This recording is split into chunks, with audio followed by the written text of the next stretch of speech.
Hello students, कैसे हैं आप। स्वागत आप सभी का मेरे इस एजुकेशन कैटेगरी चैनल पर जिसका नाम है the time of learning with Rahul Sharma. दोस्तों, आज मैं आपसे बात करने वाला हूँ ऐसी 5 मिस्टेक्स के बारे में जो अक्सर शॉर्ट हैंड सीखते वक्त स्टूडेंट करते हैं। जी हाँ, ऐसी 5 मिस्टेक। और होता ये है, फिर या तो वो बीच में ही छोड़ देते हैं, शॉर्ट हैंड को सीखना बंद कर देते हैं, और या फिर उनका जो टारगेट होता है शॉर्ट हैंड सीखने का उसको वो टच कर ही नहीं पाते, उस टारगेट को अचीव ही नहीं कर पाते। तो इस प्रॉब्लम को मैं दूर करने वाला हूँ इस वीडियो के थ्रू। इस वीडियो को पूरा देखें शुरू से लेके अंत तक। अगर आप मेरे इस चैनल पर नए हैं तो अभी सब्सक्राइब कर लीजिए, इस चैनल को लाइक करें अगर आपको ये वीडियो पसंद आती है तो, और शेयर करना ना भूलें, अपने दोस्तों में ज़रूर शेयर करें। तो आइए डिस्कस करते हैं ऐसी 5 मिस्टेक्स के बारे में जो अक्सर शॉर्ट हैंड सीखते वक्त स्टूडेंट करते हैं, या फिर उनको नॉलेज ही नहीं होती कि हम मिस्टेक कर रहे हैं। उनको एक प्रॉपर गाइड ही नहीं होता, कोई गाइड करने वाला नहीं होता कि हम ये आप ये मिस्टेक कर रहे हो। तो अब आज हम उस बारे में डिस्कस करने वाले हैं, ठीक है। तो मिस्टेक नंबर 1 जो मोस्टली स्टूडेंट करते हैं, स्पेशली बिगिनर के साथ होती है दिक्कत, वो है पेन और पेंसिल। जी हाँ, ज़्यादातर स्टूडेंट ये कहते हैं सर हम स्टेनोग्राफी या शॉर्ट हैंड पेन से लिखे या फिर पेंसिल से लिखे। देखिए, पेन का यूज़ शॉर्ट हैंड में नहीं होता है। हाँ, शॉर्ट हैंड में जो यूज़ होता है वो पेंसिल का ही यूज़ होता है। और ये बात मैं केवल स्टूडेंट्स के लिए ही नहीं कह रहा, जो प्रोफेशनल स्टेनोग्राफर होते हैं वो भी अपने ऑफिसेज में अपने काम में पेंसिल का ही यूज़ करते हैं, पेन का यूज़ नहीं करते। अब इसके पीछे का रीज़न क्या है वो मैं आपको बताता हूँ। देखिए, स्टेनोग्राफी में काफ़ी मतलब हम जब स्टेनोग्राफी करते हैं तो काफ़ी ऐसे वर्ड होते हैं, ऐसे सिंबल होते हैं, स्ट्रोक्स होते हैं जो लाइट लिखने पड़ते हैं हमें और डार्क लिखने पड़ते हैं। कई ऐसे होते हैं कि जो दिखने में तो बिल्कुल सेम है, लेकिन उनके बीच का जो फ़र्क होता है वो डार्क और लाइट का ही होता है। तो हम जो भी पेन यूज़ करते हैं उसमें जो भी स्ट्रोक या सिंबल हम लिखेंगे तो वो डार्क ही बनेगा, ठीक है। कई स्टूडेंट होता है कि नहीं सर हम पेंसिल में ज़्यादा कंफर्टेबल नहीं मानते, हम पेन में ज़्यादा ठीक मानते हैं, और वो लिख लेते हैं। लेकिन प्रॉब्लम उन्हें जब आती है जब वो उसको डिकोड करते हैं, यानी कि जो उन्होंने राइटिंग जो शॉर्ट हैंड राइटिंग लिखी है जब वो डिकोड करते हैं, या तो हिंदी, अगर आप हिंदी शॉर्ट हैंड सीख रहे हैं, इंग्लिश शॉर्ट हैंड सीख रहे हैं, तो जब वो उस लैंग्वेज में डिकोड करते हैं हिंदी या इंग्लिश में, तब उनको दिक्कत आती है यार ये मैंने लिखा क्या था, ये शॉर्ट में है या डार्क सिंबल बनाया है या फिर लाइट बनाया है। तब उनमें एक तो दिक्कत ये आती है कि समय ज़्यादा नष्ट होता है उसमें, ठीक है, समय ज़्यादा खराब होता है।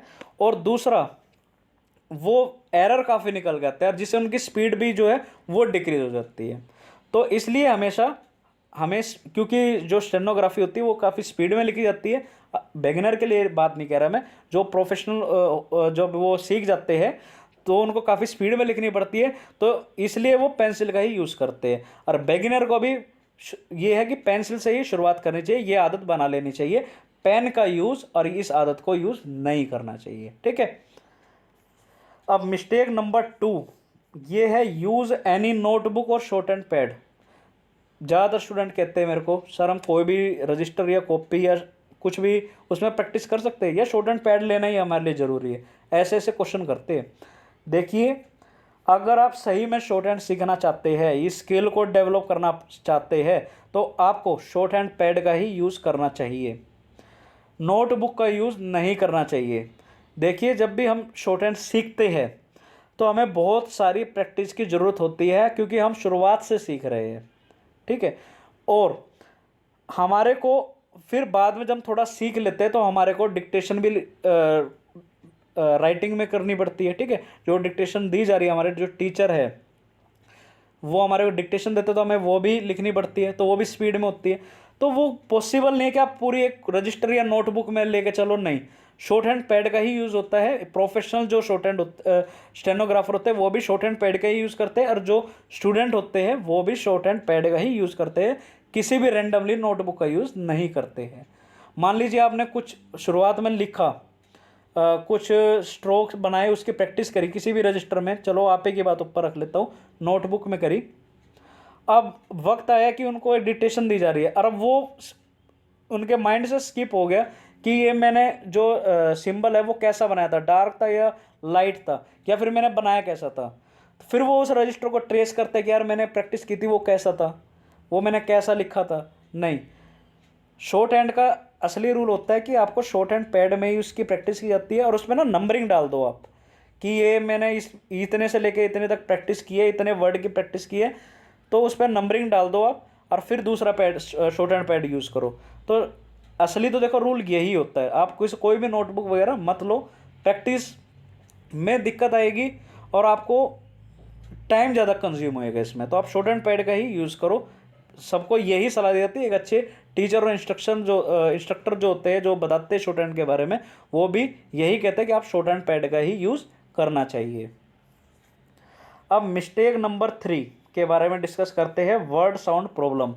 देखिए, इस प्रॉब्लम के बारे में अभी पिछले कुछ दिन पहले ही मेरे पास काफ़ी कमेंट आए, जिसमें बच्चों ने ये कहा कि सर हमें लॉन्ग साउंड और शॉर्ट साउंड में समझने में बड़ी दिक्कत आती है।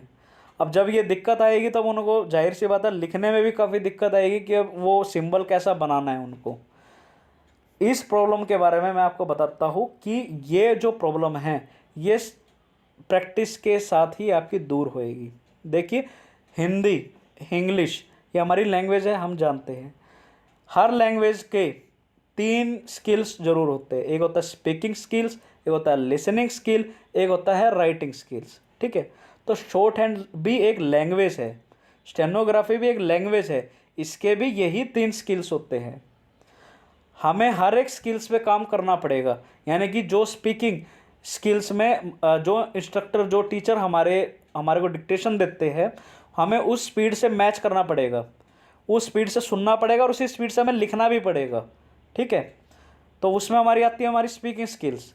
अब लिसनिंग स्किल में है कि वो जो बोल रहे हैं, वो जो वर्ड या सेंटेंस बोल रहे हैं वो कैसा बोल रहे हैं, वो हैवी बोल रहे हैं या फिर शॉर्ट बोल रहे हैं। ठीक है, उनमें जो साउंड आ रही है वो हैवी साउंड आ रही है या फिर लाइट शॉर्ट साउंड आ रही है या लाइट साउंड आ रही है।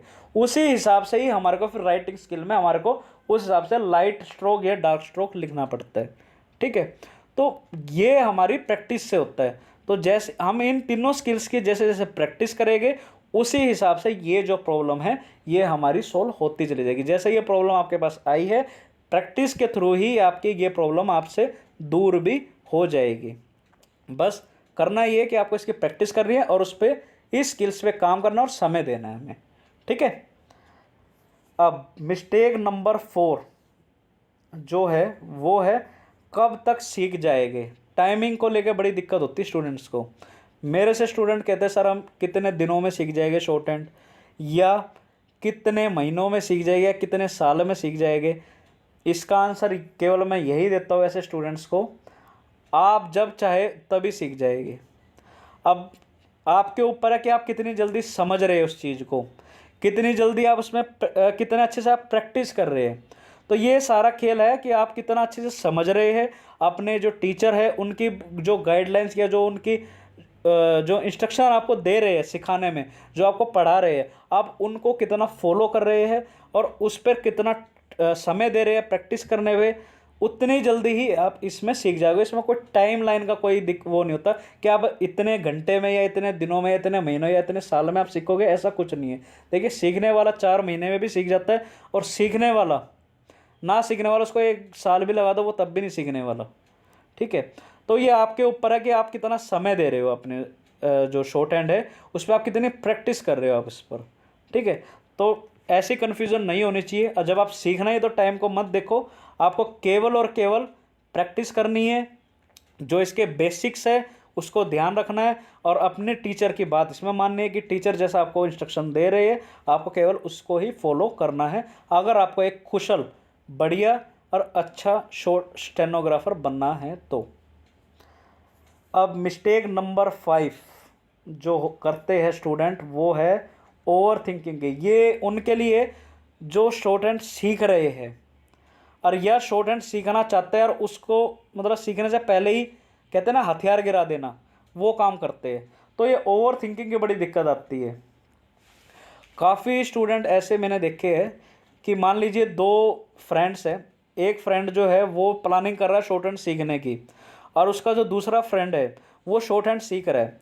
अब वैसे ही वो अगर वो शॉर्ट हैंड की वो राइटिंग की वो देखता है कोई रजिस्टर, तो देखता है कि यार ये कैसे लिखे हुए अक्षर, मैं सीख ही नहीं पाऊँगा। अपने अंदर पहले ही वो बना लेता है दिमाग में साइकोलॉजिकल कि मैं सीख ही नहीं पाऊँगा, ये क्या लिख रखा है, या एक दो क्लास में ही वो दूर होकर चले जाता है कि नहीं हम तो सीख ही नहीं पाएंगे, पता नहीं क्या लिख रखा है ये।